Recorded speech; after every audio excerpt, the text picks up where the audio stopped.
ว้จนแน่นเอิ้นเต็มปากเลยว่าแฟน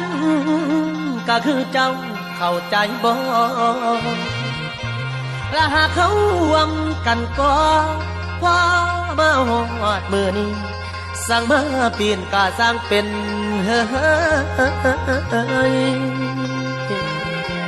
ผู้บ่น้อง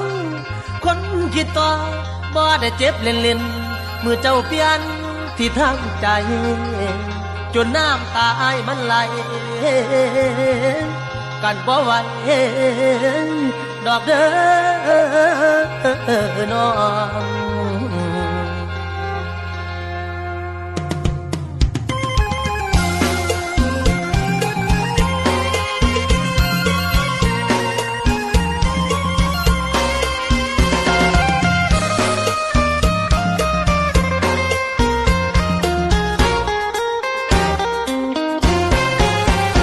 อุตสาห์ทุ่มเททั้งใจ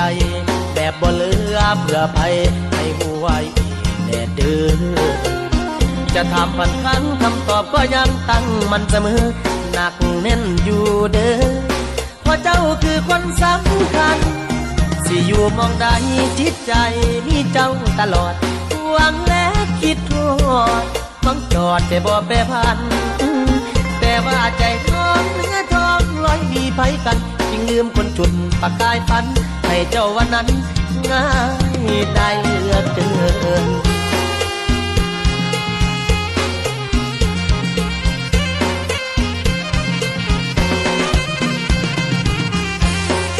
คนเคยเอิ้นว่าแฟนมาดนจนตั้งใจเสือคนเคยเอิ้นว่าแฟนมาดนจนตั้งใจเสือสั่งมาคือสิลืมหักอายหมายมางห่างลา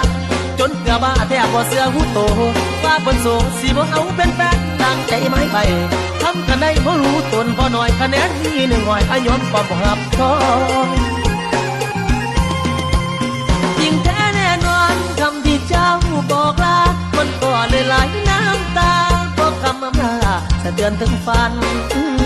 ต่อแต่นี้ไปสองเอาบ่เหมือนแฟนกันฟังแล้วตั้งหลักบ่ทันพอใจเจ้านั้นมาก่อนแทนแต่หัวใจอ้ายตั้งมันที่น้องสนิทยังบังตามติดถึงเจ้าบอกเอื่นมาแฟน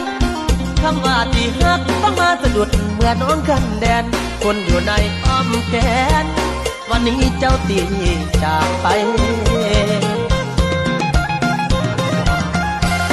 ทำใจก็บ่ลืมเลยหนอตัดใจก็บ่หลงเลยหนอยังมองคิดหวานภาพเก่าๆยังเหงาหัวใจคิดบ่คิดบ่คิดพ่อคิดบ่